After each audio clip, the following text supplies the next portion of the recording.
Bom dia, querido ouvinte, bom dia, querido irmão, você que nos assiste pelos canal do YouTube. Hoje são 3 de setembro de 2023. Trindade é o tema da nossa lição de hoje. O texto áureo desta lição encontra-se em 2 Coríntios 13:13, que nos diz: a graça do Senhor Jesus Cristo e o amor de Deus e a comunhão do Espírito Santo seja com todos vós. Como assim? Deus Pai, Deus Filho, Espírito Santo, três deuses, um Deus. Irmãos, entender a Trindade é um pouco difícil para nós seres humanos porque estamos falando de Deus, um único Deus, o Deus único. E tentar entender algo que é superior a nós, que é maior do que nós, é uma tarefa um tanto quanto desafiadora. E por mais que nós nos esforcemos, nós jamais chegaremos a uma plena compreensão desse que nós chamamos de Deus, desse ser superior que está muito acima de nós. Entendemos a Trindade como três pessoas, nas quais a Deus se revela a nós e que são unidos no mesmo propósito e na mesma essência. Nós cristãos entendemos Deus como como as três pessoas nas quais Deus se manifesta a nós, seres humanos. Três pessoas munidas do mesmo propósito e da mesma essência. Agora vamos estudar um pouquinho sobre Deus, aquele qual é retratado no Antigo Testamento, o qual nós temos como Deus Pai, o Deus Criador, o Deus sustentador do mundo, o Senhor desse mundo, o Juiz. Ele já existia desde o começo, desde que nos é relatado lá em Gênesis 1 e 2, quando ele começa a criar o mundo, ou seja, ele já estava presente ali.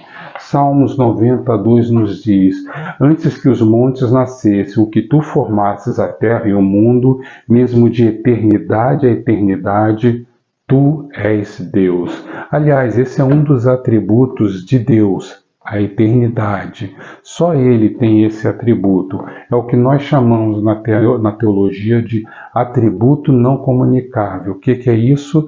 É aquele atributo qual é exclusivo e pertence a Deus. Um dia viveremos a eternidade com ele, mas nós não somos eternos, porque um dia nós nascemos e teremos sim uma eternidade toda pela frente para viver com ele, mas Deus sempre foi, sempre é e sempre será. E é interessante que a história da humanidade, essa história toda começa com um ato criativo de Deus e vai finalizar com um ato de juízo de Deus. Dois atos de Deus que cabem somente a ele: a justiça, a criação e a justiça.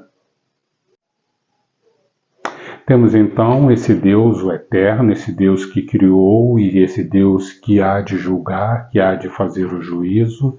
Mas temos a segunda pessoa da Trindade, que é o Filho, o Jesus Cristo, o Logos. João 1 nos diz: o princípio era o Verbo e o Verbo estava com Deus e o Verbo era Deus, nos mostrando assim que Cristo também era Deus. Jesus Cristo também é eterno. O Filho também tem essa característica, tem esse atributo. Ele é Senhor, assim como Deus Pai. Ele é o Verbo encarnado e ele é o Salvador da humanidade. Lucas 19:10 nos expõe a sua missão aqui na Terra, que é buscar e salvar o que se havia perdido. E como é que ele fez isso?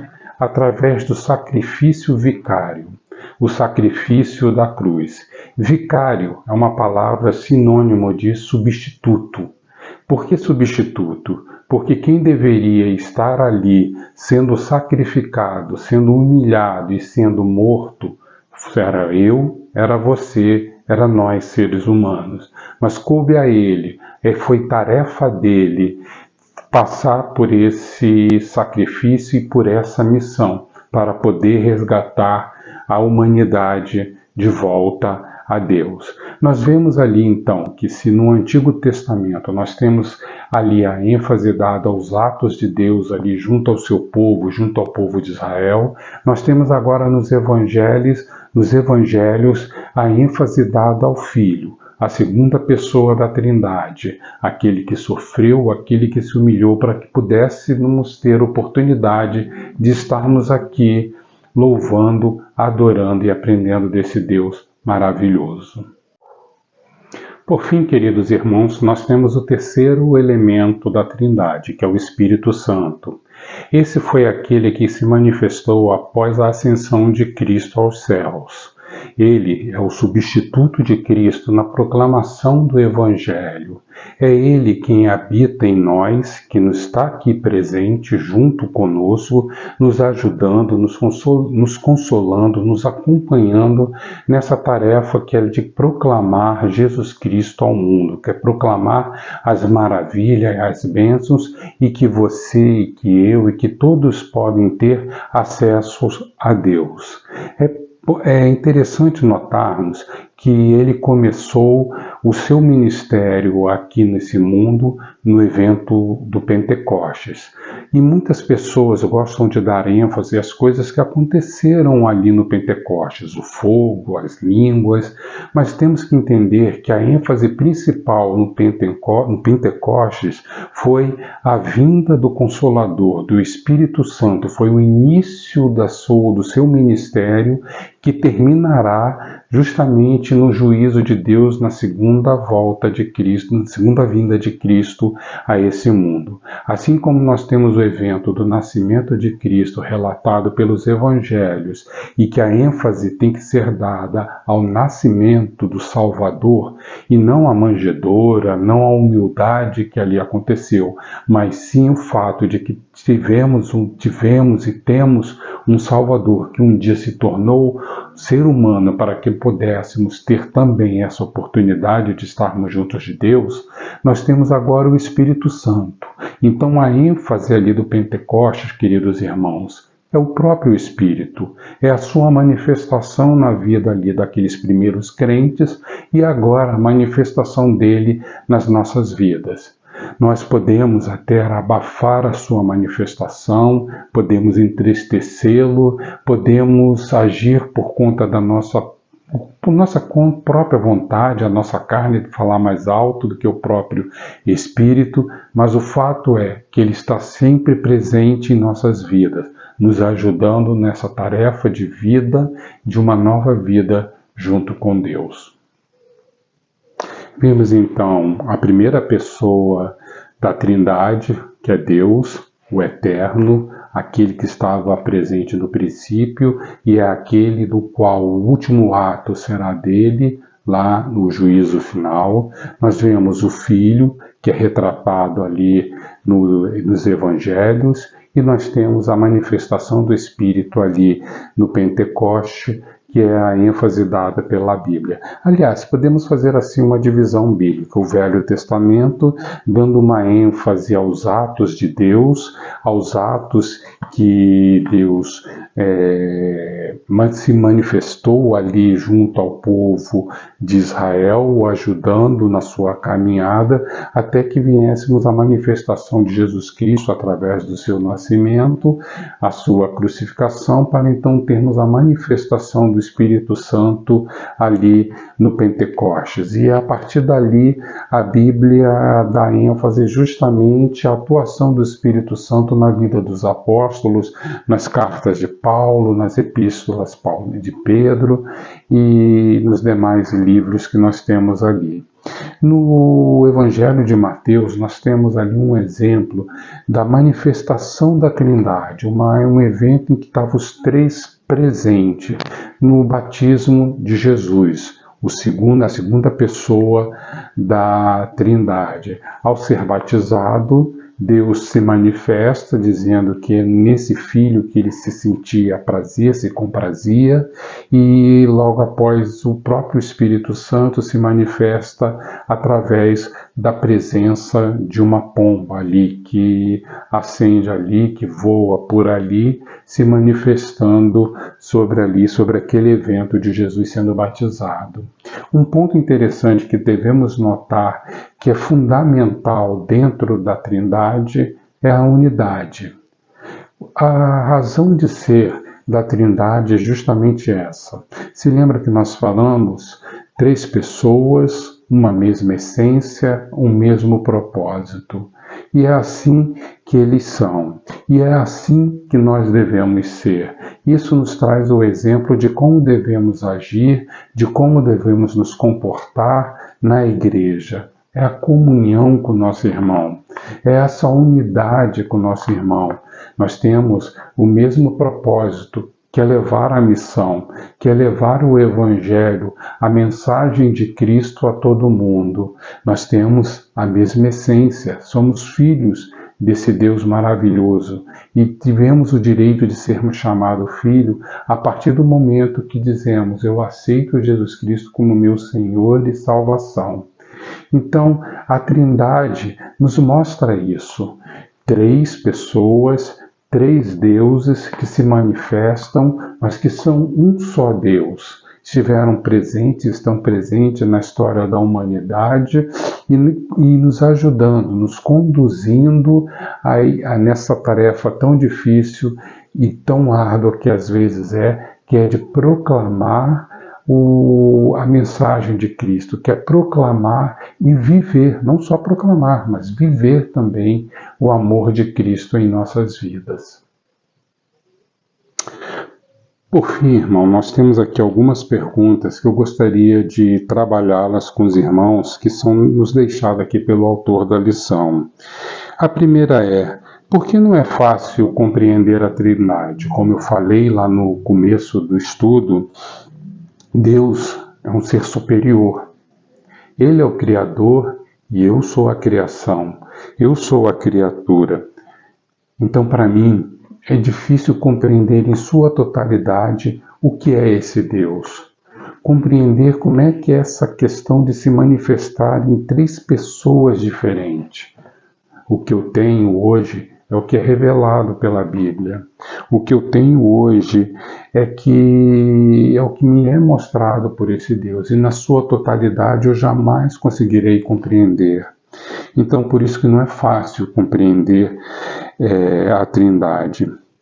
A segunda pergunta que ele coloca aqui é: quais as pessoas da Trindade e em que consiste essa união? As pessoas da Trindade é Deus Pai, Deus Filho, Deus Espírito Santo. E o que consiste essa união? Na comunhão.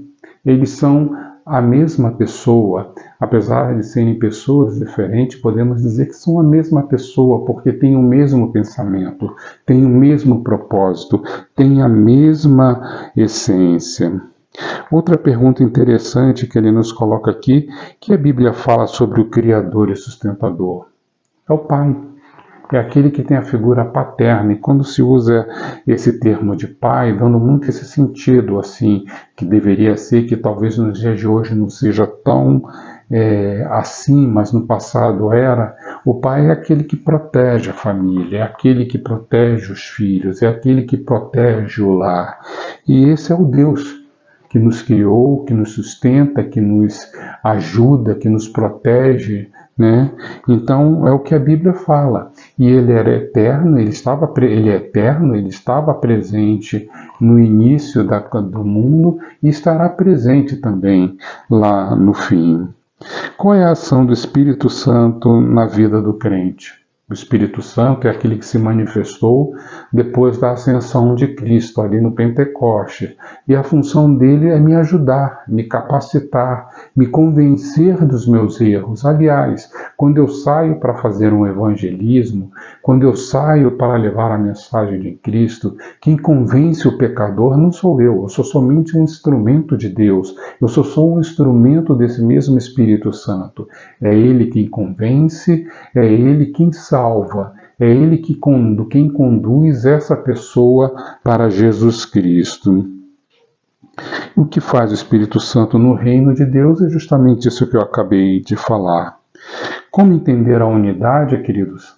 Eu posso entender a unidade, essa unidade perfeita entre Deus Pai, Deus Filho e Deus Espírito Santo, a partir do momento em que eu vivo essa mesma unidade na minha igreja, no convívio com meu pastor, no convívio com meu irmão, no convívio com aquelas pessoas que eu amo e com aquelas pessoas que às vezes eu não tenho tanta infinidade assim. É nesse convívio, é nessa comunhão que eu consigo viver essa unidade, que eu consigo entender um pouco dessa unidade tão perfeita que existe entre Deus Pai, Deus Filho e Deus Espírito Santo. Qual é a base do conhecimento da Trindade? A própria Bíblia, né? Ela que nos dá essa base, ela que nos mostra aquilo que nós conhecemos como economia da Trindade, ou seja, a divisão de tarefas, a responsabilidade de cada ser da Trindade, de cada pessoa da Trindade. E por fim ele pergunta aqui: você já experimentou a ação da Trindade da sua vida? Você já experimentou? Um dia eu experimentei. Um dia, lá atrás, eu me lembro que eu tinha um caminho tortuoso, um caminho difícil, e o Espírito Santo, uma pessoa da Trindade, veio e tocou o meu coração e me convenceu de que eu tinha que mudar de mentalidade, mudar de caminho e passar assim a viver uma nova realidade de vida, com um Deus que me ama, com um Deus que me criou, com um Deus que proporcionou-me a salvação através de seu Filho amado, Jesus Cristo. Espero que você também tenha experimentado a ação da Trindade na sua vida. E você que nos ouve, se você ainda não teve essa experiência na sua vida, pare um pouco, pense um pouco, repense um pouco sua vida, seus caminhos e aceite esse Jesus. Nós aqui da Primeira Igreja Batista de Nova Iguaçu estamos aqui pronto para lhe ajudar nessa sua decisão. Nós temos os canais que são colocados aí à disposição de vocês para que vocês possam ter esse acesso a Jesus Cristo também, à salvação, ao Espírito Santo e ao Deus Pai. Essa foi a lição de hoje. Amém, irmãos.